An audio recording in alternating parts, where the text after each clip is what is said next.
eng sava te chu sang ta ka thokin van lei zola ni eng moi tak le van zau ta ta khian khale accident siam tu fakin an e nim sheng tu ple pang pa rim tui te po in lim takin an rim tui an chua chin lui te lui lia na ta bo rop kan tak mai hi pin ka chan har chua eng tin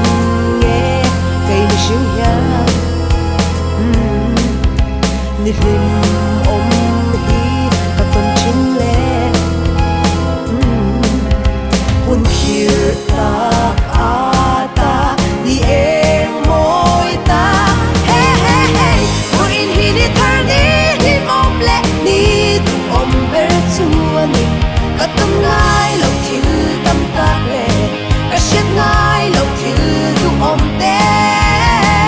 bay sein ka thau ka nga ka lo theng thuai don le na trăng chuan vô in hi ni thar ni lim om chung ang thil thon pe kan ni e kan dun na rutin hong ang che a pe tu che vô in ni lim om mani Israel fatin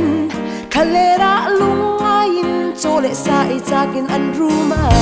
jing tiang ko vara chuan shet ngai lo mana chathum lalpan ape kai ni ko hi lungai le bai don na ten ni tinin kan nun tuam bel ma se ni thar lo her chuakin shet ngai lo mana chathum min pe thin kha eng tin nge kai mi sing ya ni lim om hi ka ton chin le hun khir ta ata ni eng moi ta hey hey hey mo in hi ni thar ni lim om le ni tu om ber chu ani ka tam ngai lo thil tam ta le ka shet ngai lo thil tu om te hey sein ka thau ka nga ka lo them thuai don le na trăng chuan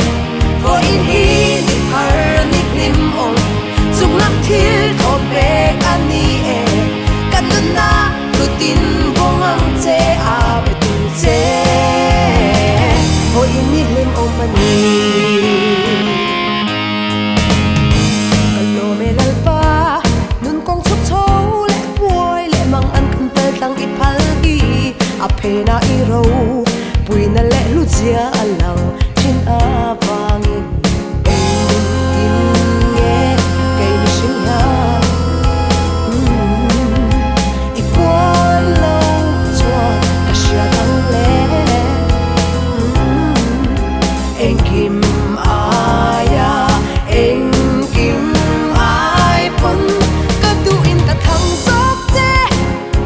ka nun hlui zong chumang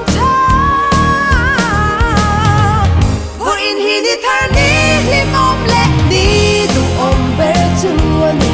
ka tam ngai lo thil tam ta le ka shet ngai lo thil tu om te bay sein ka thau ka nga ka lo them thuai don le na trăng chuan vô in hi ni thar ni lim om chung lam thil thon pe an ni e kan na rutin vong ang che a pe tu che apiang iram ani ang nget le chel takin ding tlatro vo in hi ni thar ni lim om a pek che thilungin vong tlatro